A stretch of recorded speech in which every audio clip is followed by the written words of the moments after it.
Aku jalan lagi ke depan. Aku ngotot mau jalan ke depan. Begitu 2 langkah, 3 langkah, ada sosok putih berjubah putih dari atas turun. Dia turun perlahan ke depan aku. Dia berdiri tepat di depanku sekitar 2 meter, 2 meter, 3 meter di depanku persis.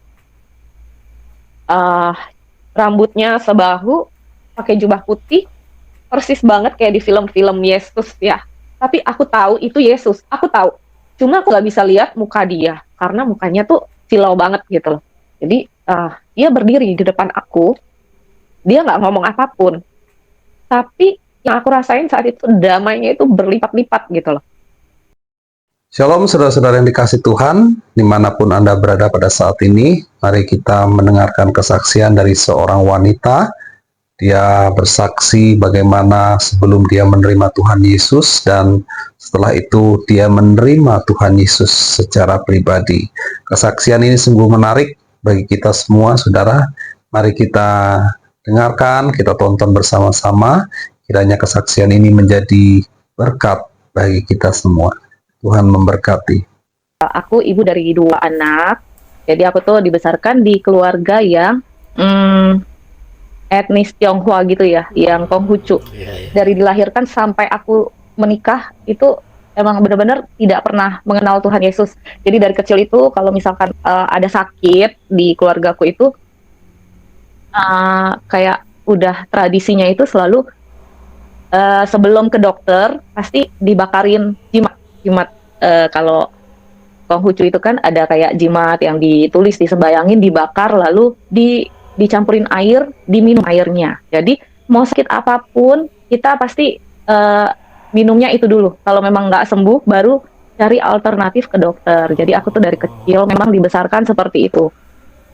Aku tuh dari kecil sampai besar itu bener-bener, ya maaf ya untuk teman-teman yang beragama Kristen, aku dulu itu sangat-sangat tidak suka sekali, gak suka banget sama agama Kristen. Karena apa? Karena tuh tertanam di otak aku tuh dari kecil tuh kayak orang yang beragama Kristen itu sangat-sangat, ya dulu anggapan aku ya egois, menganggap Tuhan dia yang paling, Tuhan satu-satunya, Tuhan dia yang paling benar. Jadi kayak agama lain itu, loh emang agama lain gak ada Tuhan gitu, jadi Kristen doang. Dulu tuh aku sampai yang kayak gila, nggak suka banget, intinya tuh nggak suka banget sama agamanya ya. Dan kebetulan sering juga ketemu manusia-manusianya tanda kutip yang kayak maksain banget gitu loh, maksain banget Kristen gitu. Jadi kayak nggak nyaman dan nggak suka aja gitu loh. Terus lalu berjalannya waktu, kembali lagi ke anakku tadi ya, dia masuk deh, langsung masuk ke SPH, diterima, dan kemudian dari K itu naik kelas 1 SD. Nah, mulai kelas 1 SD itu udah mulai ada pelajaran agama. Jadi, ya dia udah mulai diajarkan tentang Kristen gitu loh. Itu kelas 1. Terus kayak kelas 2-nya, gurunya itu sering banget bilang, ya berapa kali gitu kalau aku jemput ke sekolah, dan pas pas pertemuan guru gitu, dia selalu bilang gitu, nama anakku kan Daryl, katanya, Mami, Daryl very nice, katanya gitu. Kenapa? Dia itu bener-bener kayak kayak memperhatikan banget pelajaran agama, dan setiap kali break time dia itu selalu ke perpustakaan, dan tahu nggak apa yang dibaca? Bible. Dia membaca Bible anak-anak yang ada gambar-gambarnya gitu loh. Miss-nya ngomong seperti itu, dan aku cuma luar bilang, oh biasa. ya good. Cuma aku tuh dalam hati, ya ampun dongkol banget gitu loh. Sampai di rumah aku marahin gitu loh. Iya, namanya dulu belum kenal Tuhan ya, jadi aku sikapnya seperti itu. Dan terus ada juga kejadian nih, dulu itu aku kan rajin banget, setiap November setiap tahun itu aku pasti ke Thailand. Kalau teman-teman tahu, di sana itu kan ada tradisi setiap November ulang tahunnya Buddha for Face Buddha. Jadi kita mau permintaan apa, mau kayak bisnis lancar segala macem, mintanya ke sana. Dan itu tuh sampai artis-artis Hong Kong segala macem tuh pada berdatangan gitu loh. Dan aku pun jalanin itu setiap tahun dari aku hamil anak pertama. No. dari aku hamil anak kedua, which is itu tahun 2009 aku pertama kali ke sana sembayang sampai dengan 2017, bayangkan setiap tahun. Nah, eh terus kayak mana ya? Oh ya, dari Thailand ya, Thailand. Oke. Jadi aku tuh terbiasa setiap tahun ke sana sembayang dan biasanya kalau ke sana sembayang itu kita selalu dapat gelang. Gelangnya itu seperti benang kuning yang udah di blessing. Jadi aku selalu ambil itu beberapa helai cukup untuk aku bagi-bagiin. Ya kadang aku ambil banyakan gitu yang udah di blessing untuk aku bagi-bagiin ke teman, ke keluarga, ke mamaku, ciciku, keponakan-keponakan, ke anak-anak.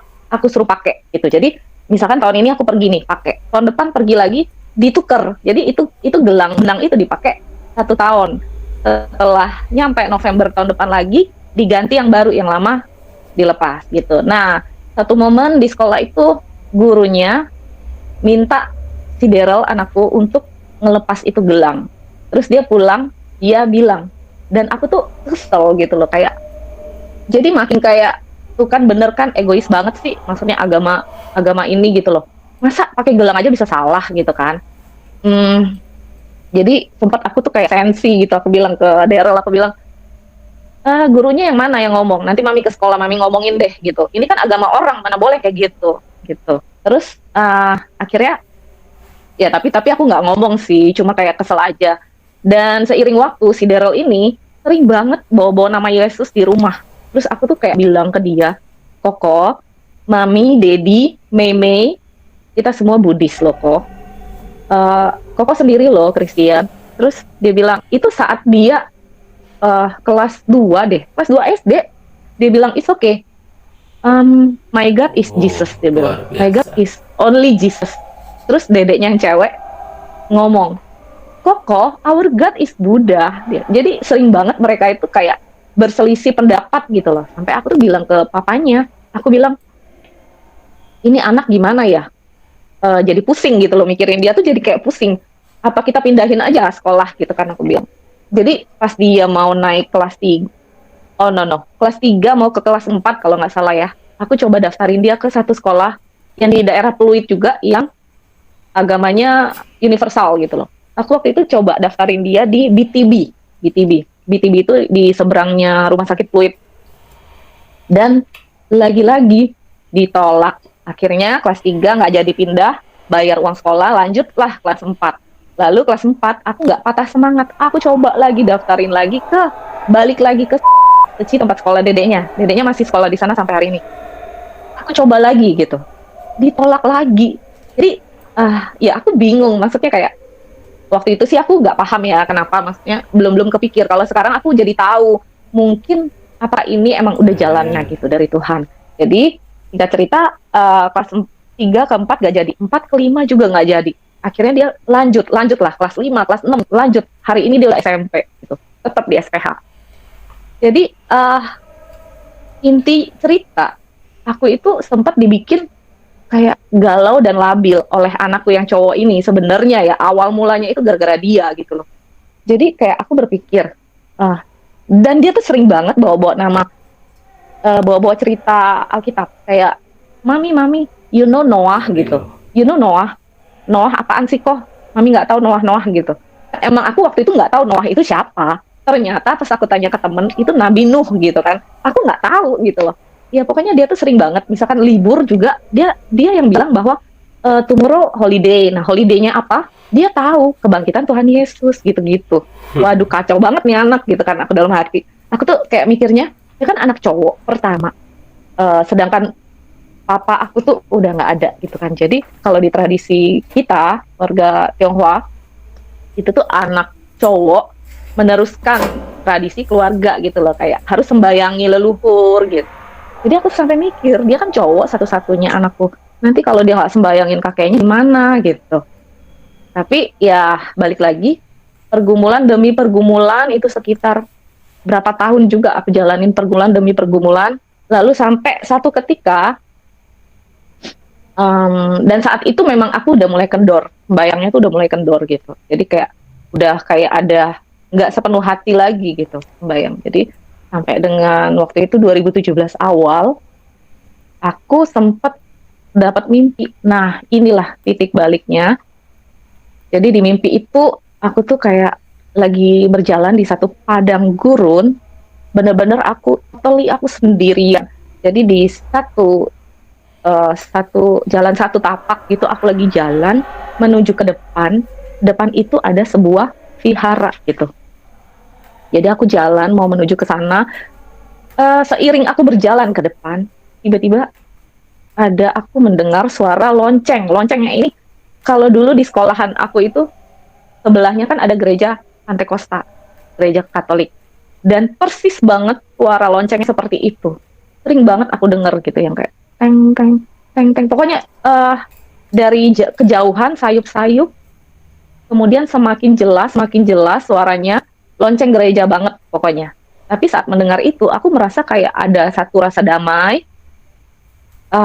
Dan aku membalikkan badan saat itu. Begitu aku berbalik, aku melihat ada sebuah gereja gede. Dan di atasnya itu ada tanda salib. Ketika aku melihat itu, kayak sekujur badanku tuh kayak apa ya, kayak masuk ke kulkas gitu loh, kayak merinding gitu. Tapi ada damai yang luar biasa yang nggak bisa aku lukiskan gitu. Tapi balik lagi, aku kan nggak suka banget ya Kristen. Jadi aku langsung pasang tembok, aku langsung balik badan. Nah di sini nih, aku setiap kali menceritakan ini aku pasti nangis gitu. Begitu aku pasang tembok, aku balik badan. Aku jalan lagi ke depan, aku ngotot mau jalan ke depan. Begitu 2 langkah, 3 langkah, ada sosok putih, berjubah putih dari atas turun. Dia turun perlahan ke depan aku, dia berdiri tepat di depanku sekitar 2 meter 3 meter di depanku persis. Rambutnya sebahu, pakai jubah putih, persis banget kayak di film-film Yesus ya. Tapi aku tahu itu Yesus, aku tahu. Cuma aku nggak bisa lihat muka dia karena mukanya tuh silau banget gitu loh.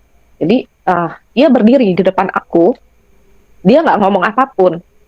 Tapi yang aku rasain saat itu damainya itu berlipat-lipat gitu loh. Cuma ya kayak saling bertatapan. Setelah itu aku bangun. Waktu aku bangun, masih berasa banget badan aku tuh kayak gila banget. Gak pernah aku rasain perasaan seperti ini gitu loh. Tapi ya tetap aku masih bandel. Saat itu aku masih bandel. Langsung aku berpikiran kayak begini. Aku langsung mikir, enggak. Ini cuma bunga tidur. Gak mungkin. Aku gak mungkin banget. Itu gak mungkin. Kayak aku mikirnya, gak mungkin banget aku jadi orang yang beragama Kristen. Gak mungkin banget. Sedangkan aku benci banget. Dan aku tuh gak tau lah ya. Kalau mau dibilang aku sangat benci sama agama Kristen dulu. Tapi setelah bangun tidur itu, aku sempat kepikir, masa sih aku harus Kristen gitu? Tapi kok itu Yesus, kok aku damai gitu loh. Tetap aku pasang tembok akhirnya. Bener-bener aku mimpi itu aku keep sendiri, aku tidak cerita ke siapapun. Aku nggak cerita ke siapapun dari 2017 bulan Februari sampai dengan 2018. Ya berjalannya waktu di 2018. Ya namanya manusia hidup tidak selamanya mulus gitu kan. Di 2018 itu banyak banget aku mengalami pergumulan, masalah gitu, banyak banget di 2018 sampai kayak aku tuh sampai satu titik aku tuh kayak yang mikir gitu loh. Selama ini aku cukup rajin sembahyang, cuma aku tuh kayak nggak ngerti gitu loh. Tuhan aku itu yang mana? Aku sempat berpikir, ya aku sembayangin itu banyak loh. Terus yang aku harus ngadu ke siapa? Yang mana satu? Sebenarnya Tuhan aku tuh siapa? Aku bener-bener nggak tahu selama ini tuh. Dari kecil aku sering nonton film tentang Dewi Kwan Im segala macem, dan aku suka banget memang. Sampai waktu kecil, waktu aku SD, aku inget banget aku tuh mimpi aku lagi lari, masih kecil aku lari sama teman-teman. Aku mendengar di langit itu banyak kayak kalau kalau kalian tahu barongsai gitu kan, sama genderang-genderang musik-musik Cina gitu, mereka lagi kayak menari-nari di langit, itu semua dewa keluar. Ada Sun Gokong, ada kayak wah, pokoknya dulu kecil tuh bener-bener aku melihat itu semua gitu loh. Cuman pas di satu titik ini di 2018 ini aku tuh kayak mikir, Tuhan aku itu yang mana sih gitu loh. Kayak aku tuh pengen banget berdoa dan mengadu gitu loh. Aku pengen, maksudnya aku tuh butuh Tuhan yang bisa aku curhatin, bisa aku mengadu gitu loh. Nah, dari sana makin makin sering bergumul, ketemulah, bukan ketemu sih, teman kecil aku. Teman kecil aku tuh orang Palembang. Dia juga saat aku, jadi waktu 2018 aku bergumul, dia baru pindah ke Kristen 1 tahun. Jadi kurang lebih 2017 dia mengenal Tuhan Yesus, dan dia itu backgroundnya mirip-mirip kayak aku, yang dia itu gila sembahyang banget. Dia lebih parah. Kalau aku kan masih kayak yang vihara. Kalau dia tuh kelenteng, kelenteng semua kelenteng dia pergi gitu loh. Sembahyang, sembahyang. Lebih, ya maksudnya gila juga gitu. Tiba-tiba dia ke Kristen. Kayak kerasukan apa juga nggak tahu. Sampai kayak aku tuh risih banget sama dia. Namanya Teresia. Dia hari ini jadi pendoa menara menara doa di GMS Palembang, Gereja Mor Sharon. Jadi dia juga salah satu perpanjangan tangan Tuhan mungkin ya. Dia itu sering banget kontak aku tuh cuma ngomongin Tuhan Yesus, Tuhan Yesus, Tuhan Yesus, sampai aku tuh kayak aduh gila, aku risih gitu loh, aku risih.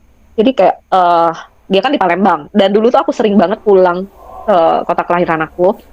Aku tuh bisa 1-2 bulan 1 kali aku pasti pulang. Dan saat itu kebetulan aku ada job sulam alis gitu kan. Jadi eh setiap aku pulang, aku selalu menghindari dia. Nggak berani aku post story, takut dia ngeliat dan dia ngajak ketemu. Aku menghindari dia banget gitu loh. Ya aku males banget dengerin dia khotbah gitu, ngomongin Yesus, Yesus apaan sih gitu, pusing banget gitu kan. Terus sampai satu waktu, saat itu September 2018, hmm, aku pulang ke Palembang, terus sempat ketemu dia 1 kali, dan aku tuh kayak nggak mau lagi gitu, males banget ngomongin Yesus Yesus terus. Nah kemudian Oktobernya aku pulang lagi ke Palembang karena ada job sulam alis ini udah ada beberapa yang booking gitu loh, termasuk dia. Jadi Teresia ini juga bilang aku mau dong sulam alis. Saat itu aku sampai berpikir, waduh kacau banget kalau dia sulam, artinya itu 2 jam selesai, dari awal sampai selesai itu kurang lebih memakan waktu 2 jam. Dan aku tuh harus, udah pasti aku akan dicekokin gitu loh. Sampai aku mikir mati lagi mana ini. Cuma kan ya namanya kita kerjaan tuh profesional gitu, nggak mungkin aku tolak dia gara-gara begitu. Jadi ya udahlah, oke, singkat cerita ya sulam gitu, sulam. Bener kan, bener banget yang aku pikirkan. Selama sulam, dia itu padahal matanya merem gitu kan. Dia tuh ngoceh terus tentang Tuhan Yesus, Tuhan Yesus, Tuhan Yesus, sampai aku ya ampun risih banget gitu. Terus sampai dia sempat ngomong kayak gini, aku juga nggak tahu ya, kok dia bisa hebat ya, kok dia bisa tahu aku tuh kesel gitu. Terus dia bilang, aku tahu, katanya, kamu tuh pasti kesel aku ngomong kayak gini, dia bilang gitu. Gak apa-apa, dia bilang, tugasku tuh hanya menabur, dia bilang. Em, Mau itu yang menuai siapapun itu, ya gak peduli. Yang pasti aku tuh cuma menabur apa yang aku dapat dari Tuhan. Tugasku cuma menabur. Mungkin lu akan menuai hasilnya itu mungkin besok, mungkin minggu depan, bulan depan, tahun depan, nggak ada yang tahu. Mungkin di Palembang, mungkin di Jakarta, kita nggak ada yang tahu gitu. Tuh. Oke, aku cuma ketawain aja kayak dalam hati, nggak akan ya, gitu, nggak akan gitu. Cuma, oh sorry, kejadian yang sulam ini di September. Jadi aku udah dapat kata-kata seperti itu, cukup mengganggu aku, cukup jadi kayak aku tuh makin bergumul gitu dengan perkataan-perkataan dia tuh, walaupun aku memasang tembok, tapi aku jadi kayak bergumul. Lalu Oktobernya aku balik lagi, nah disinilah kayak apa ya? makin di Oktober aku makin bergumul ketemu dia, tapi aku masih keras banget. Jadi kalau aku boleh ngomong ya, di keluarga besar, keluarga inti, keluarga om, tante, semua itu ya, kayak omku tuh, salah satu omku, adiknya papa, itu dukun Cina, kayak Taipak gitu. Jadi dia bisa kerasukan dewa ini, dewa itu. Dan aku menyaksikan hal seperti itu dari aku kecil. Jadi hal-hal yang mistis seperti itu buat aku tuh sangat biasa banget. Bahkan tetangga-tetangga sebelah rumah aku tuh suka banget kalau malam-malam di lantai paling atas mereka suka main jelangkung pakai keranjang, diikat kunci yang banyak gitu kan, supaya kalau arwah masuk kuncinya goyang gitu. Terus diikat bolpen, dikasih kertas. Mereka doa sembayang kayak datanglah gitu. Terus keranjangnya tiba-tiba berat, ditanya apa, dia ngangguk, kuncinya bunyi, berarti udah ada arwah di dalam. Terus bolpen gunanya apa? Kalau kita nanya, dia bisa jawab. Dan ini real loh, teman-teman. Real. Aku saksikan dari kecil. Kayak aku tuh kepo banget kan. Pengen melihat hal-hal seperti itu. Aku nggak takut sih dulu. Nggak takut, cuma intinya nih kayak dari seluruh keluarga besar, aku tuh dibilang aku bisa mewarisi gitu. Aku bisa mewarisi omku ini. Jadi kalau misalkan aku mau pelajari, aku bisa nerusin dia gitu. Jadi kayak dukun gitu kan. Karena aku memang dari kecil tuh sensitif sekali untuk hal-hal seperti itu. Sampai aku tuh besar, lumayan hidup aku penuh ketakutan. Misalkan sering banget aku melihat hal-hal aneh, sampai aku menikah pun punya anak masih gitu. Nah, itu nanti aku akan cerita. Jadi lanjut lagi ke yang tadi aku bergumul, akhirnya bulan November. Jadi masuk bulan November, aku balik lagi nih ke Palembang nih gitu. Nah, dari sanalah aku kayak tahu kalau temanku ini yang Teresia ini udah nggak mau cari aku. Mungkin dia tahu kalau aku tuh risih banget sama dia, dan aku nggak mau denger-denger lagi kayak gitu. Dia tahu. Tapi entah kenapa kayak aku yang berusaha kayak mencari dia, nggak tahu juga kenapa. Jadi satu hari aku tuh aku chat dia, aku bilang kita ngopi yuk gitu kan. Udah lama nih nggak ketemu. Habis itu dia udah oke, tiba-tiba aku batalin. Karena apa? Aku tuh kayak hatiku ada dua sisi. Satu ajak ketemu, satu lagi nggak usah gitu. Jadi begitu udah oke nih deal. Kemudian aku langsung chat lagi, aku bilang sorry nggak jadi deh. Gue mau anterin nyokap gitu. Padahal aku bohong. Gue mau anterin nyokap ke tempat temennya, terus gue harus tungguin gitu. Jadi nggak bisa. Udah. Oh ya udah deh gitu, nggak jadi. Terus udah dong. Aku tuh baring-baring siang-siang sih sekitar jam 3. Terus kayak kenapa ya kok hatiku kepengen banget ngajak dia ketemu, aku juga nggak tahu kenapa. Terus ya udah deh, aku chat lagi deh gitu. Aku bilang ya udah deh, yuk ketemu yuk, tapi nggak bisa lama ya, 1 jam aja kita makan pulang gitu. Karena aku menjaga supaya dia nggak cerita lagi gitu tentang Yesus. Jadi aku bilang buru-buru. Jadi lu gak usah jemput gua dah. Gue bisa bawa mobil sendiri, karena aku pikir kalau aku dijemput bisa lama dan aku nggak bisa pulang gitu. Nanti kalau dia cerita ya aku pusing gitu kan. Jadi aku pikir aku bawa mobil aja, jadi kapan aku mau pulang ya aku tinggal pulang gitu. Hingga cerita, ketemulah kita di tempat ngopi. Ngobrol, dia tidak membahas tentang Yesus sama sekali, satu kata pun tidak. Tapi saat itu kenapa ya, aku kayak kuat banget dorongan untuk cerita tentang mimpiku. Akhirnya aku cerita, tapi tetap aku bilang itu. Jadi aku bilang sebenarnya gue mau cerita nih. Jadi temen gue di Jakarta, dia itu ada sharing nih sedikit. Dia mimpi bahwa dia itu ketemu Tuhan Yesus di mimpinya. Jadi aku cerita seperti yang tadi aku alami itu. Aku cerita, tapi aku pakai nama temenku. Kemudian dia nunduk, dan dia tuh aku nggak tahu, dia nunduk beberapa detik, kayak ya ada sedikit bahasa roh dengan suara yang pelan, tapi aku kedengeran gitu. Terus dia senyum, terus dia cuma bilang ke aku, kasih tahu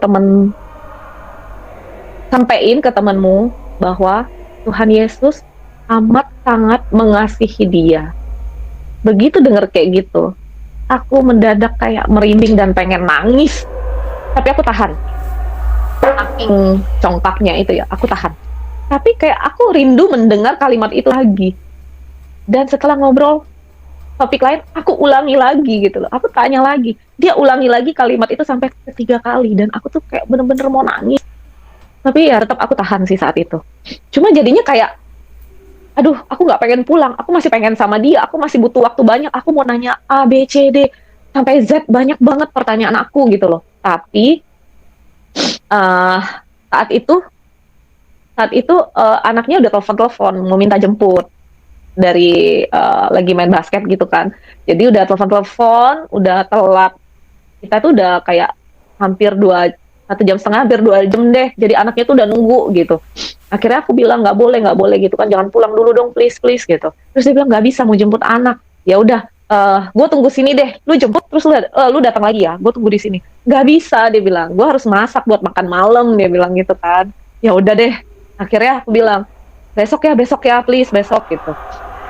Jadi kayak kok jadi berbalik, akunya yang kayak haus banget, pengen nanya banyak, haus banget gitu loh. Akhirnya singkat cerita kita bubar nih pulang. Tapi saat aku menceritakan mimpiku itu, entah aku nggak tahu itu satu kebetulan atau apa ya, aku juga nggak ngerti. Waktu ceritain mimpi itu, tiba-tiba hujan itu deres banget di luar dan petir itu kayak menggelegar dan hujannya gede sekali. Hujannya gede banget gitu. Sampai aku pulang pun aku harus lari ke parkiran, kehujanan. Ya udah, tapi aku tetap hujan-hujanan, ya udah aku masuk mobil, aku nyetir di tengah jalan. Ini aku juga nggak ngerti. Jadi kayak aku tuh mengalami banyak yang hal-hal yang di luar pikiran gitu loh. Di mobil tuh aku setel lagu pakai handphone. Di waktu itu aplikasi Zouk ya. Aku setel lagu Indonesia, lagu-lagu melo-melo Indonesia lah, lagu-lagu kayak Dia Anji lah. Iya, kurang lebih yang seperti itu. Terus setelah 2 lagu selesai, lagu ketiga tiba-tiba berubah jadi lagu rohani. Dan aku tuh seketika itu merinding sekali. Loh, aku kan pilihnya lagu-lagu favorit Indonesia, pop Indonesia, bukan lagu rohani, sama sekali enggak. Kenapa lagu ketiga munculnya lagu rohani gitu loh. Waktu aku merinding langsung kayak, aku telepon temanku tadi, aku bilang, kenapa ini kok lagu di mobil tiba-tiba berubah jadi lagu rohani, aku jadi takut gitu kan.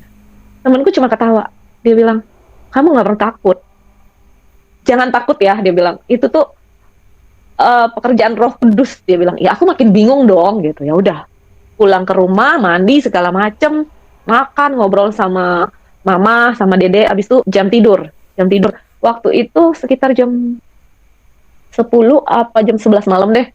Aku tuh tiba-tiba kayak ada dorongan lagi, aduh besok kan Minggu, aku pengen gereja, ikut si Teresia aja kali ya, karena aku kayak rindu lagu-lagu rohani, udah lama aku nggak denger gitu loh.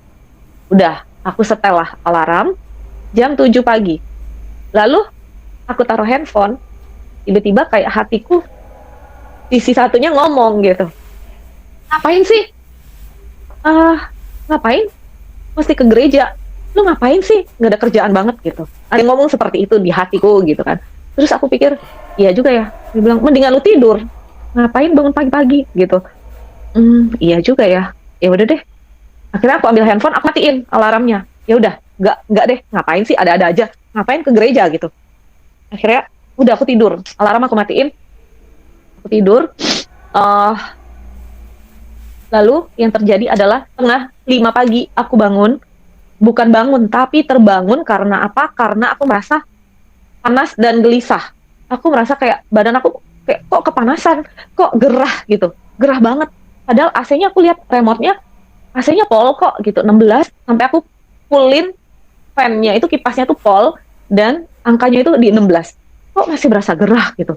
Terus aku coba merem, aku coba tidur bolak-balik, tetap gelisah. Aku setel lagu pengantar tidur yang instrumen gitu-gitu kan. Tetap aku nggak bisa bolak-balik gelisah. 5:30 sampai 5:30 lewat 1 jam.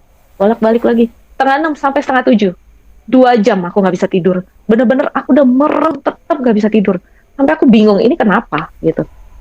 Akhirnya 6:30 udah bener-bener aku melek, udah nggak ngantuk, melek, dan dengan refleks aku ambil handphone, aku langsung kontak Teresia tadi, aku bilang, eh aku, oh ya, aku tanya dia, gereja jam berapa hari ini? Jam 9, dia bilang.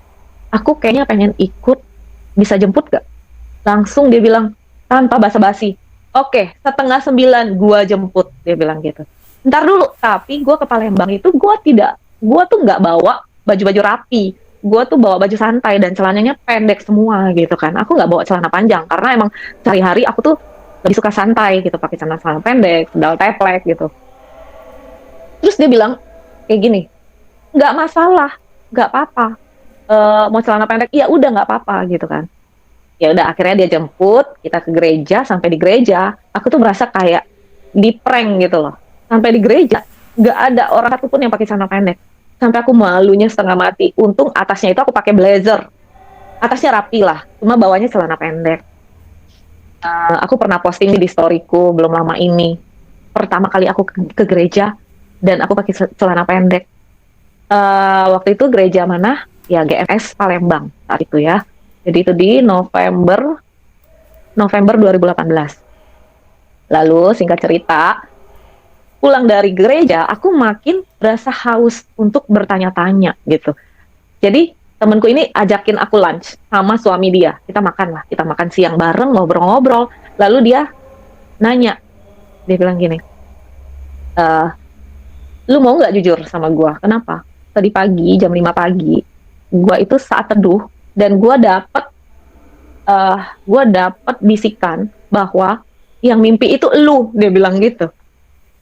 Aku makin merinding dong, kayak oh my god, kok dia bisa tahu gitu kan. Terus dia bilang, gue juga nggak ngerti, gue cuman kayak dapet dapet bisikan, kata-katanya cuma dia, dia, cuma itu. Jadi ya lu nggak apa-apa ngaku aja kalau memang yang mimpi lu gitu kan. Akhirnya aku tuh kayak jadi ya ampun, kok hebat ya, kok bisa tahu. Akhirnya aku bilang iya bener, aku yang mimpi. Nah dari sana aku makin haus lagi bertanya-tanya sama dia. Aku nanya, Tuhan itu sebenarnya siapa sih? Kenapa ada Tuhan? Kenapa ada Yesus? Kenapa ada Roh Kudus gitu? Terus kenapa kalau Tuhan, kenapa dia bisa mati? Kenapa dia di dunia gitu kan? Akhirnya dia tuh belum cerita apapun. Dia bilang, aku cuma bisa ngomong gini. Dia bilang, lu kan mempertanyakan Tuhan itu bener gak? Dia bilang, Tuhan itu ada nggak? Oke, sekarang dia ngajarin aku ngomong kayak gini. Nanti malam sebelum tidur, kamu cukup doa seperti ini ke Tuhan. Tuhan, tolong beri aku pertanda jika kamu itu nyata. Dia cuma minta aku doa seperti itu kalimatnya. Akhirnya dia cuma bilang gini, nanti kamu akan tahu sendiri jawabannya. Dia bilang gitu. Akhirnya aku ikutin dong. Malam pulang aku doa seperti itu. Dan apa yang terjadi? Terjadi lagi seperti yang aku rasain waktu sebelum ke gereja. Aku bangun lagi subuh, aku gelisah lagi, berasa gerah, berasa panas. Aku cerita ke dia, ke temanku ini Teresia. Teresia bilang, dia itu cuma ketawa terus. Setiap kali aku ngelaporin hal-hal yang aneh-aneh, dia cuma ketawa. Dia bilang, kamu itu lagi kepenuhan, dia bilang, kepenuhan Roh Kudus. Jadi nggak perlu takut, enjoy aja, nikmatin aja, dia bilang gitu. Aku makin kayak banyak rasa damai gitu loh. Dan saat itu berasa banget sih, kayak apa ya, kata orang itu kasih mula-mula. Nah, itu beneran aku rasakan mulai, belum ya, baru mulai merasakan, baru mulai. Terus nih, kejadian selanjutnya, saat itu November, udah menjelang, biasanya kalau aku berangkat ke Thailand itu sekitar, kalau tanggal 9 November itu ulang tahunnya For Face Buddha. Nah, saat itu, awal-awal November aku ke Palembang itu, yang aku ke gereja, kemudian tanggal 8, kita udah harus terbang ke Thailand. Tanggal 9 sembayang. Jadi, satu hari sebelum ke Thailand, aku baru balik Jakarta gitu. Nah, waktu di Palembang, itu temanku ini kayak kasih pesan dan pesan-pesan lah banyak nanti di pesawat, jangan tidur. Dengerin khotbah, dia kasih dari Philip Mantova tentang kasih itu lemah lembut dan segala macam. Lu denger, pakai bluetooth di kuping, jangan tidur, dengerin khotbah, dengerin lagu-lagu gitu. Aku ikutin semua, kemudian kayak aku balik sampai rumah. Di perjalanan menuju rumah dari airport itu, aku tuh kayak melayang-layang. sepanjang jalan di mobil itu aku ngelihat keluar kaca mobil itu, aku ngelihat ke jalanan sepanjang jalan dari tol menuju masuk ke Pantai Indah Kapuk itu, aku kayak merasa di sebuah tempat yang baru dan badan aku tuh terasa kayak melayang-layang. Aku juga nggak ngerti. Makin aku ceritakan makin nggak masuk akal gitu loh. Terus aku bilang lagi ke temanku, dia ketawa lagi. Kamu tuh lagi kasih mula-mula, enjoy aja, nggak perlu takut. Sampai rumah orang pertama yang aku cari adalah anakku yang cowok. Aku cuma bilang, belum naik ke atas, masih di tangga. Aku cuma bilang, Koko, sekarang mami trust in Jesus gitu. Si Koko cuma bilang gini, Mami, I know it, I know katanya dari dulu tuh Mami tuh hate Jesus. Dia ngomong gitu. Terus aku bilang, Koko, Mami nggak pernah bilang Mami tuh hate Jesus. Tidak pernah kok. Cuma Mami itu belum kenal siapa Tuhan Yesus. Jadi Mami bersikap seperti itu. Terus aku minta maaf. I'm sorry ya Koko gitu. Terus kenapa aku tuh kayak nggak tahu kenapa selama ini dia sekolah, aku nggak pernah tahu dia bisa doa atau enggak. Aku nggak pernah tahu, tapi saat itu aku tuh minta dia, Koko, mau nggak doain mami gitu loh. Oke, dia bilang. Terus dia doain aku loh, dan aku sangat amazed banget karena ya ampun, anakku bisa doa. Gitu. Ternyata anakku bisa doa. Saat itu aku rekam voice note di handphone, cuma handphone lama, jadi udah hilang gitu. Aku sempat rekam waktu aku minta dia doa, terus kita langsung ke ruang tamu cari tempat duduk, itu aku nyalain voice note gitu. Dia tuh mendoakan aku 3 hal. Thank you Jesus, mami. Dia cuma bilang gini. Poin pertama, semoga mami tuh healing. Nah, healingnya ini bikin aku merinding. Healing apa? Apa karena selama ini aku gak kenal Tuhan gitu, dan sekarang udah diperkenalkan sama Tuhan, jadi aku sembuh gitu. Aku gak ngerti maksud dia. Pertama dia doain aku healing, kedua dia doain aku, maksudnya aku kan tipenya yang supel dan lumayan berteman sana sini gitu loh. Jadi ya anakku yang cowok ini lumayan introvert di rumah, nggak suka keluar-keluar. Jadi kalau aku keluar itu yang selalu ikut aku yang cewek, karena yang cewek mirip kayak aku, extrovert banget gitu. Jadi yang cowok ini selalu menganggap bahwa kayak aku tuh love all my friend gitu. Jadi poin kedua dia cuma bilang, Mami tuh semoga nggak mengutamakan temen daripada anak gitu loh, maksudnya gitu kan. Ya aku say sorry lah sama dia gitu. Ya karena memang kerjaan aku juga keluar-keluar, sedangkan dia itu nggak suka banget keluar anaknya gitu. Dan yang ketiga, dia mendoakan untuk my happiness. Gila, jadi 3 poin itu tuh bikin aku nangis sejadi-jadinya. Dan aku kayak, ya ampun Tuhan, aku kemana aja gitu. Anakku bisa begini, bisa. Jadi singkat cerita itu sebenarnya bikin aku mau mencari Tuhan itu sebenarnya, ya pertama anakku udah pasti anakku yang cowok. Dan yang kedua perpanjangan tangan Tuhan melewati temen aku ini yang Teresia. Lalu tadi aku bilang waktu aku balik Jakarta, besokannya itu aku harus ke Thailand. Nah ternyata saat aku ke gereja di Palembang, aku kan posting di story ya kalau nggak salah, aku aku belum berani posting karena suamiku itu masih belum percaya Tuhan Yesus. Jadi cuma saat itu nggak tahu kenapa, nggak tahu lagi sewot apa di chat, kita tuh lagi berdebat. Biasanya nih aku selalu bales kalau dia marah ngomel, aku bales. Tapi saat itu aku cuma bilang nggak apa-apa, kamu mau marah-marah silakan gitu.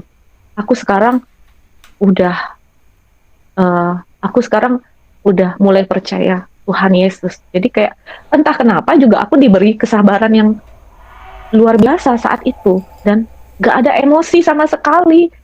Sampai akhirnya suamiku tuh yang emosi gitu loh.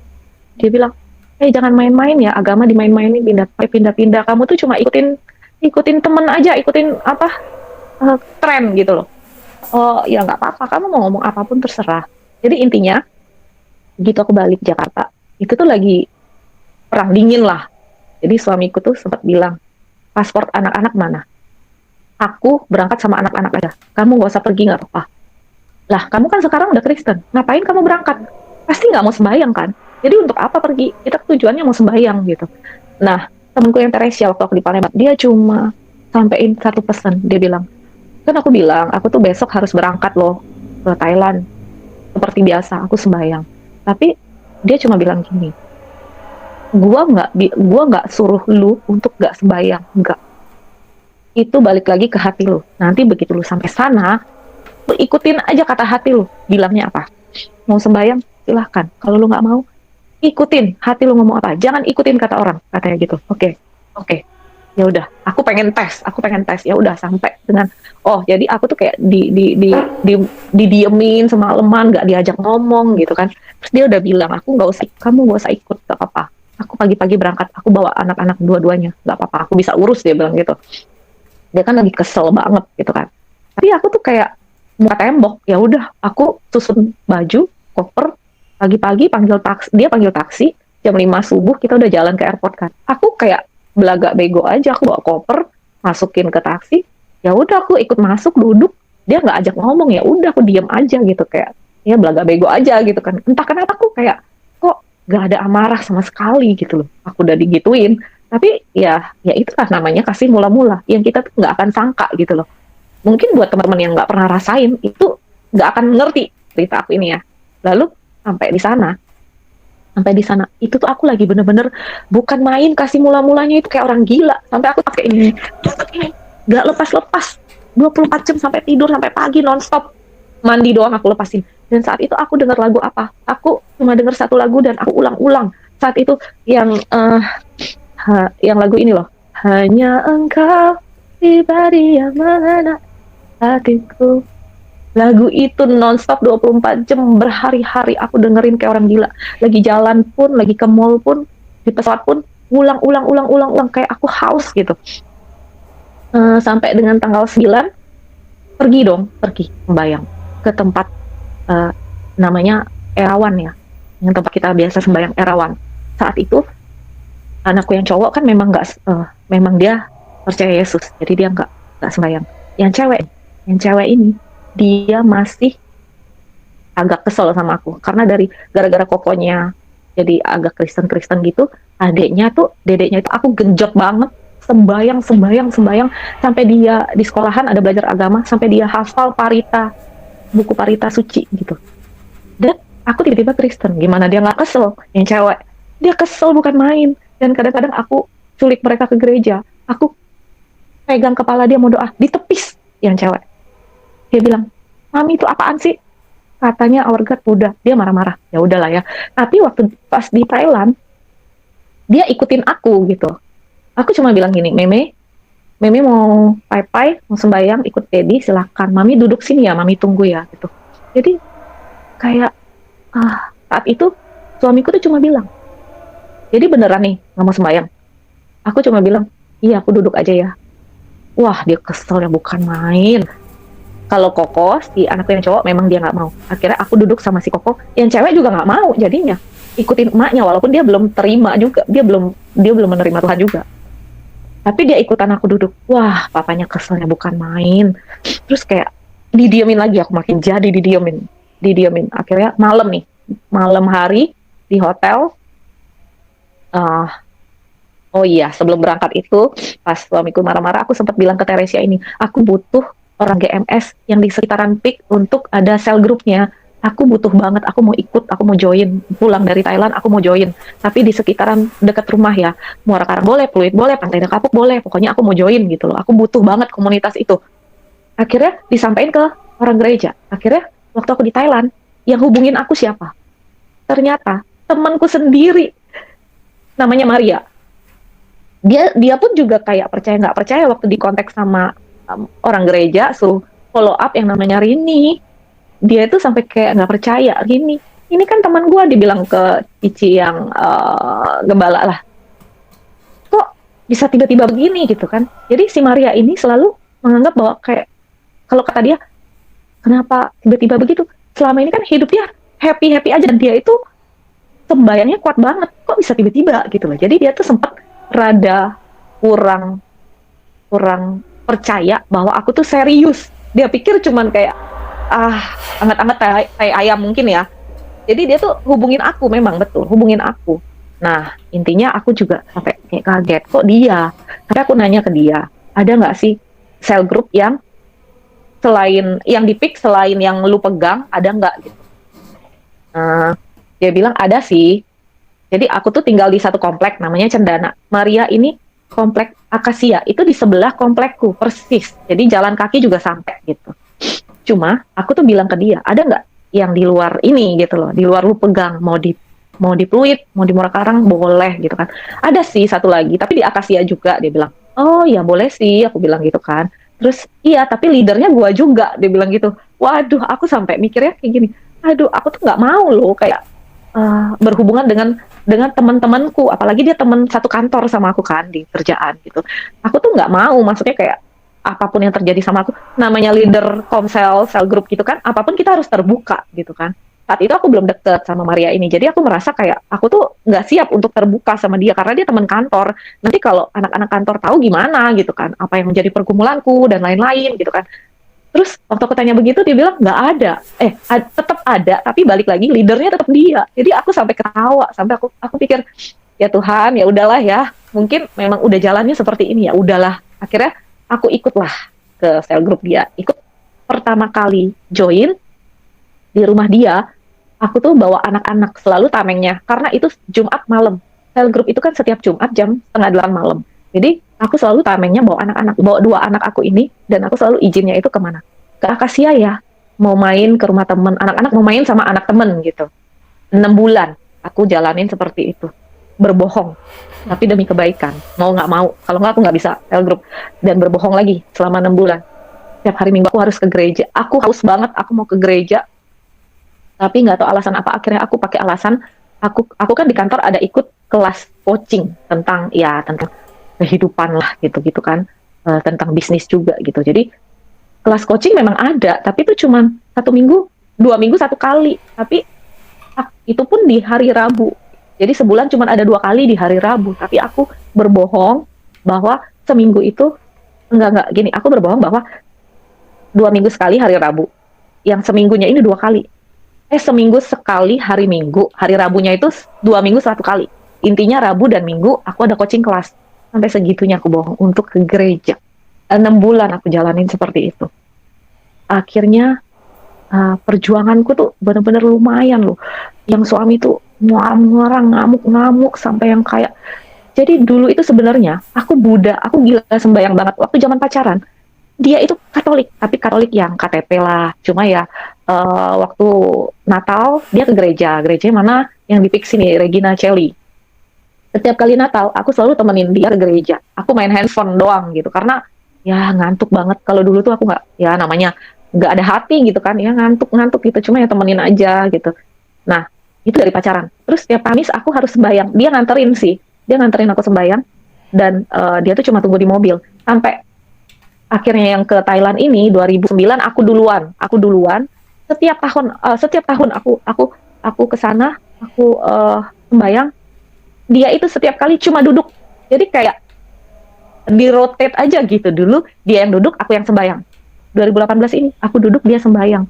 Dia bisa kena itu di 2014. Intinya saat itu entahlah dia minta apa dan segala macam, aku juga nggak ngerti. Dikasih pertanda beneran. Jadi dia kayak merinding dan percaya. Sejak itu dia bener-bener yang jadi sembahyang banget gitu, banget sampai dia beli patung bawa pulang dari Thailand, disembayangin di rumah gitu. Aku tuh sembayang tapi aku nggak suka sampai yang ada patung sembayangin karena tanggung jawabnya berat. Nah, aku tahu banget aku besar di dunia seperti itu. Jadi aku tahu banget itu mistis, itu berbahaya sekali. Nah, cuma ya itulah. Jadinya panjang. Setelah 6 bulan itu, singkat cerita, perdebatan demi perdebatan, akhirnya dia mengizinkan aku untuk ke gereja. Tapi jangan paksa dia, katanya. Jangan paksa dia. Kita punya kepercayaan masing-masing. Jadi ya udah, go ahead, dia bilang. Tapi jangan paksa gue, dia bilang gitu. Gue nggak mau, gitu kan. Ya udah. Jadi sampai detik ini kita masing-masing. Aku jalanin. Kenapa aku berani seperti ini? Mau dia lihat pun nanti ya. Ini kan di save ya, nggak apa-apa. Ya nggak apa-apa gitu. Karena aku yakin banget, one day dia pasti akan terjamah kok. Terjamah, aku yakin banget. Nah, jadi kemudian aku ikut sel group itu 1 kali, lalu aku tuh kayak haus banget, kayak punya dorongan kuat banget, aku mau dibaptis segera. Nah, kebetulan Maria ini keluar kota. Waktu itu dia ke Papua, kalau nggak salah ya, 2 minggu. Jadi dia bilang kalau mau baptis, gue daftarin dulu, nanti 2 minggu tunggu gue pulang, kita baptis. Habis itu aku langsung bilang dia, Mar, gue gak bisa nunggu lagi, Mar. Gue mau baptis besok langsung.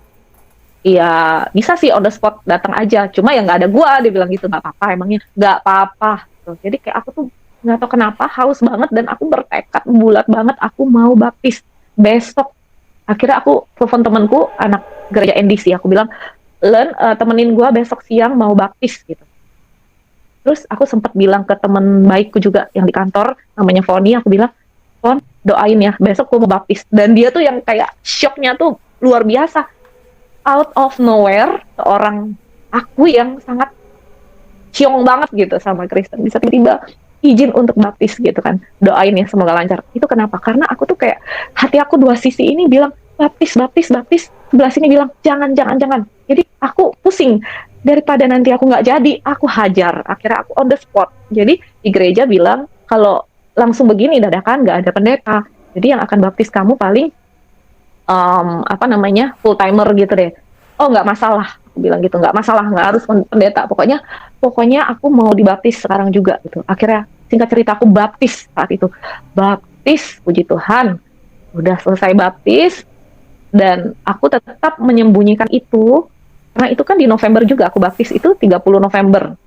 Aku tetap menyembunyikan sampai dengan itu 2018 30 November aku baptis. Aku tidak pernah post sama sekali di sosmed, di Instagram aku, story Instagram nggak pernah aku post sama sekali. Akhirnya bulan Juni lalu, Juni apa Juli ya, pokoknya baru-baru ini deh, aku bertekad untuk ngepost ini. Aku kayak rindu akan share tentang hal ini. Akhirnya aku berani post gitu. Aku berani post yang dulu waktu aku banyak gosip di kantor, dimanapun yang ngelihat ada yang ngepost, temanku ngepost aku baptis, aku komsel sel grup itu kan dilihat orang lah ya. Kalau misalkan kayak misalkan leaderku yang ngepost itu, orang ada yang lihat ya, ada aja komentar orang-orang bahwa pencitraan itu mah paling juga bentar aja gitu, gitulah intinya. Apapun yang orang ngomong ya udah, mereka tuh nggak tahu gitu loh. Aku yang merasakan ya udah gitu, aku merasakan benar-benar dijamah, kasih mula-mula itu damai luar biasa, indah banget, yang seumur hidup dari aku lahir sampai 2018 aku belum terima Tuhan, tidak pernah aku rasakan damai seperti itu. Sampai aku kenal Tuhan, damainya luar biasa. Walaupun memang ikut Tuhan itu nggak gampang. Sampai detik ini pun tidak ada, ikut Tuhan tuh nggak ada jalan mulus, tidak ada. Ya, kasih mula-mula 3 bulan pertama, 6 bulan pertama semua indah, betul. Tapi setelah itu kita pasti banyak melewati kerikil-kerikil. Karena apa? Ya itulah dimana kalau kita tetap indah terus, kita nggak akan naik kelas gitu. Kenapa ada kerikil-kerikil? Itu melatih kita untuk lebih naik level lagi, untuk lebih setia lagi ke Tuhan gitu. Dan singkat cerita, aku benar-benar cinta Tuhan banget. 2018 akhir, 2019 sampai aku sempat bikin satu Instagram yang isinya tulisan-tulisan saat aku rindu tengah malam, aku pengen menulis tentang Tuhan datang segala macam. Sempat aku beberapa postingan doang sih. Setelah itu lewat dari 2019 ya postingnya nggak banyak. Ya namanya kasih mula-mula itu kan nggak selamanya. Jadi saat udah redup, ya itulah kita tuh benar-benar harus menjaga api itu jangan redup. Aku sempet redup saat, tapi aku udah sempet ikut kelas leader sel grupku suruh aku ikut kelas. Kalau di GMS itu ada MSJ 1, MSJ 2 itu supaya setelah tamat itu kita bisa pelayanan. Setelah aku udah tamat kelasnya, udah lulus itu kelas, masuk 2020 bulan 3 mulai lockdown COVID. Dari sana gereja tutup, gereja online. Sejak gereja online, aku awal-awal doang nih, masih rajin. Makin lama, ya namanya manusia, nggak luput dari masalah hidup, nggak luput dari pergumulan. Jadi, 2020 dihadapkan dengan masalah lagi, demi masalah lagi. Mulailah aku mulai menjauh. Nggak pernah ke gereja, makin jauh.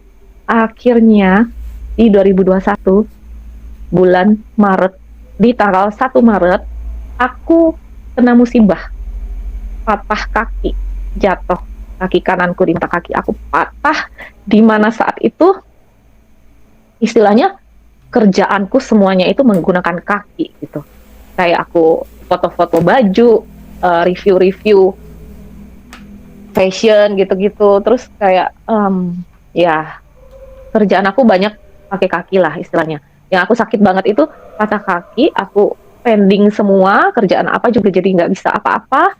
Di kamar tanggal 1 patah kaki, kemudian hmm, 2 hari kemudian kalau nggak salah ya waktu itu ya. Waktu itu zamannya Clubhouse. Jadi aku cerita dikit ya, lanjutin. Setelah aku kenal Tuhan, aku menjauh, kemudian aku dapatlah musibah ini, lalu saat itu di Maret tanggal 1 kejadian musibah aku.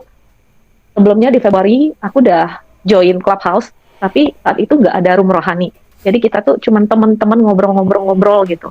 Oke, terus masuklah bulan Maret kejadian aku. Terus satu temenku yang masih muda banget, 19 tahun gitu ya, temen di Clubhouse juga, dia bilang, Ceh, kita namanya Shannon. Eh, kita bikin iseng-iseng yuk, kita worship gitu di room Clubhouse gitu kan. Jadi kita worship aja nyanyi-nyanyi gitu. Waktu itu sih sempat ada kayak 4-5 orang lah kita nyanyi-nyanyi gitu. Mau suara pas-pasan juga ajar aja gitu. Jadi aku pikir why not kan? Aku nggak bisa kemana-mana. Ya udah memuji Tuhan aja. Emang aku juga udah jauh gitu kan. Ya udah kita cerita, kita nyanyi-nyanyi lah. Nah waktu pertama kali itu yang datang audiensnya sedikit dan kita memang nggak expect itu bakal rame karena kita niatnya memang kayak kita mau worship bareng gitu. Cuma nggak tahu kenapa ada aja orang yang masuk dengerin diem aja jadi listener gitu. Makin hari besokannya makin nambah, besokannya lagi nambah dari yang cuma 2 orang nambah jadi 7 orang, nambah belasan, nambah lagi sempat 20 orang gitu. Jadi saat itu aku sampai kayak wah rupanya banyak loh yang haus mencari Tuhan, at least mendengarkan worship puji-pujian gitu loh. Nah saat itu aku langsung bilang ke Shannon, aku bikin klub deh gitu kan. Nah saat itu, jadi kalau di Clubhouse itu, kalau kita open room yang random, nggak pakai klub, nggak masalah. Tapi kalau kita mau open untuk seterusnya, ya kita bikin klub. Nanti orang-orang akan follow. Jadi setiap kita open room, mereka dapat notifikasinya gitu. Jadi saat itu inti cerita tanggal 5 Maret aku bikin klubnya. Lalu aku ala kadar bikin logonya dan nama yang terpikirkan itu saat itu karena aku terilham dengan lagu 10,000 Reasons. Jadi aku terbesit lagu itu, aku bikinlah namanya Worship His Holy Name. Sampai hari ini itu udah episode ke 149, puji Tuhan banget, dan besok kita ada event episode ke 150 yang mana selama ini sangat konsisten sekali. Dan yang aku mau cerita tentang kebaikan Tuhan satu lagi apa, karena jika aku tidak pernah mengalami musibah patah kaki itu, mungkin tidak ada hari ini, tidak ada room itu gitu loh. Karena aku patah kaki, jadi aku tuh mau gitu loh bikin room seperti itu, room worship loh yang kayak kalau orang awam ngelihatnya gila sok suci banget sih lo gitu kan, yang mana aku tuh enggak banget, aku bener-bener enggak banget. Sel group leaderku pun sering, Maria ini temanku sering kayak kamu tuh pelayanan lah, kamu tuh pelayanan lah. Aku selalu bilang sama dia, aku tuh nggak layak, gila aku tuh daging banget, aku manusia masih daging banget Mar gitu, aku nggak siap lah gitu. Tapi aku tetap ikut kelasnya nggak masalah. Nah kenapa bisa bikin worship room? Itu juga aku nggak expect apapun, nggak ada plan apapun, mengalir aja seperti itu. Lalu terbentuklah itu Worship His Holy Name yang mana awal-awal itu aku satu orang yang buta rohani, bayi rohani, nyanyi pas-pasan, sharing firman nggak ngerti, doa apa lagi aku nggak ngerti, maksudnya doa apa gitu. Tapi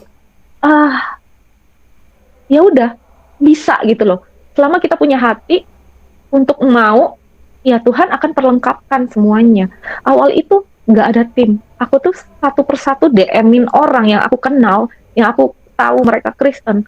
Tolong dong masuk ke roomku, tolong dong bantuin nyanyi, tolong dong bantuin doa, tolong dong bantuin sharing apapun kayak kesaksian hidup, mau ayat Alkitab terserah, yang penting ada isi gitu loh. Karena suruh aku kesaksian, aku pernah, cuma ya itu aja, aku nggak ngerti gitu loh. Mau cerita apa tentang Alkitab juga aku nggak paham gitu. Terus akhirnya dari audiens makin banyak. Dari audiens inilah yang pernah sharing, yang pernah doa, aku DM, bantuin Cici lagi yuk, bantuin lagi yuk besok. Dan ada 2 yang sampai hari ini tetap ada di tim. Dari awalnya audiens pertama kali sampai hari ini, namanya Wilhan dan Raymond. Itu mereka tahu banget yang aku awal-awal struggle itu, minta tolong mereka masuk dong gitu. Jadi kayak selama kita punya hati, Luar biasa. walaupun kita nggak punya senjata perang, Amen, Tuhan yang akan amen, perlengkapkan. amen, amen, Tuhan yang akan sediakan amen. semua orang-orang bertalenta. Dan sampai dengan hari ini hampir 30 orang di tim Luar biasa. Worship His Holy Name dengan talenta mereka masing-masing yang sangat luar biasa. Banyak diantaranya ada worship leader gereja mana, ada yang kayak bukan kayak leader youth gitu. Jadi isinya ini bukan orang-orang biasa loh, orang-orang hebat loh, dan banyak diantaranya anak-anak pendeta. Dan aku tuh yang paling nggak tahu apa-apa gitu. Cuma Tuhan tuh baik banget, perlengkapkan aku dengan mereka semua. Dan semua itu punya hati untuk melayani gitu loh. Jadi bener-bener gila sih, pekerjaan Tuhan tuh gak ada yang bisa tebak gitu loh. Dan satu lagi, cerita tentang itu. Ya, jadi waktu tanggal 5 klub ini didirikan, gak sampai 1 minggu, berapa hari setelah tanggal 5, ada satu dari agama seberang. Ya, mohon maaf, aku sebut ya agama dari yang Muslim. Dia tiba-tiba masuk ke room ini, Worship His Holy Name, dan dia itu sharing tentang pergumulan hidup dia. Dia itu kayak dia mirip banget kayak aku. Dia mempertanyakan, Tuhan itu siapa? Dia udah coba ke agama Hindu, agama Buddha. Dia udah coba, tapi tidak menemukan dari semua itu. Dan keluarga besar dia juga Muslim gitu. Dan di Kristen dia bergumul banget. Dia ceritanya cuma kayak gitu aja. Dan aku tuh entah kenapa aku langsung touch dia. Saat itu aku DM langsung, aku cuma bilang kayak anytime kamu mau cerita, kamu mau sharing apapun itu, aku terbuka ya. Kamu boleh DM aku anytime. Kamu boleh chat aku. Ini nomor handphone aku kasih. Ternyata dia menyambut dengan baik. Akhirnya kita kontak sampai dengan hari ini. Saat itu aku sampai dengan hari ini dia tuh udah terima Tuhan. Jadi nggak lama dari saat itu dia tuh bergumul. Akhirnya aku kenalin dengan CGL-ku, cell group leaderku yang Maria. Akhirnya aku ajak dia ke cell groupnya kita. Tapi di sini aku mau jelasin nih, tujuan aku adalah kayak ya visinya Worship His Holy Name ini adalah merangkul jiwa-jiwa untuk yang haus akan mencari Tuhan atau yang belum mengenal Tuhan. Ya kita rangkul untuk apa? Ya goalnya cuma agar mereka tahu ini loh Tuhan Yesus, ini loh Tuhan juru selamat manusia gitu. Jadi terlepas dari sana mereka mau bertumbuh dimanapun itu terserah. Tidak ada aku mau kayak sini mengkristenisasikan orang, tidak sama sekali. Dan room kita itu terbuka untuk umum. Muslim pun banyak yang masuk. Agama apapun banyak kok yang dengerin. Jadi room kita betul room rohani, tapi kita tidak mengkristenisasikan orang gitu. Tapi memang tujuannya adalah mengenalkan, tapi tidak memaksakan. Jadi dan kita juga merangkul orang-orang yang butuh untuk bisa sharing. Jadi kita adalah satu support system lah istilahnya ya. Jadi sejak satu orang ini namanya Shirley, sejak dia terima Tuhan Yesus saat itu, aku jadi tahu yang sebelumnya aku sempat bilang ke Tuhan, Tuhan kenapa kamu tuh kasih aku cobaan seperti ini? Kenapa aku diizinkan untuk kakiku mengalami patah gitu? Aku nggak bisa apa-apa. Kenapa? Awalnya sempat begitu. Aku bertanya sama Tuhan, kenapa harus aku gitu? Terus sejak Shirley terima Tuhan, ini aku tuh bener-bener yang gara-gara dia, aku jadi tahu maksud Tuhan dibalik semuanya, dibalik musibah aku. Itu adalah ya ada rencana Tuhan yang besar gitu. Ada rencana Tuhan yang besar. Sejak itu aku jadi tahu, oke Tuhan, aku udah tahu maksud-Mu. Dan mulai sekarang aku komitmen, aku akan jalankan room ini apapun yang terjadi, aku akan konsisten setiap hari. Sampai hari itu kita belum pernah ada libur. Kecuali kemarin waktu 17 Agustus ya kita liburin. Sampai hari ini Senin sampai Sabtu kita benar-benar tidak ada libur. dan aku udah komit banget sama Tuhan. Apapun yang terjadi, walaupun aku nggak bisa apa-apa, aku yakin selama kita punya hati untuk melayani Tuhan, Tuhan akan perlengkapkan semuanya. Dan sampai dengan hari ini, dari room WHHN ini, yang worship His Holy Name ini, 2 Muslim yang menerima Luar Tuhan Yesus. biasa. Jadi room ini tuh berbuah Amen. gitu. Dan Yes. aku tuh amazing banget sama pekerjaan Tuhan. Lewat istilahnya kayak, aku tuh bukan siapa-siapa, aku gak ngerti apa-apa, kok bisa ya Aduh, Tuhan terus. pakai. Ya aku selalu merasa tidak layak, Tuhan tidak layak gitu. Tapi room ini nyata loh sampai hari ini. Dan besok episode ke 150, yang mana itu gak gampang. Banyak banget kita menghadapi, kayak ya banyaklah kerikilnya, cuma ya sampai hari ini tetap ada room itu benar-benar nyata. Jadi ya aku bisa bilang di sini adalah kuasa Tuhan tuh luar biasa, tidak akan bisa terbayangkan oleh nalar manusia. Itu aja sih, itu aja dari aku. Thank you.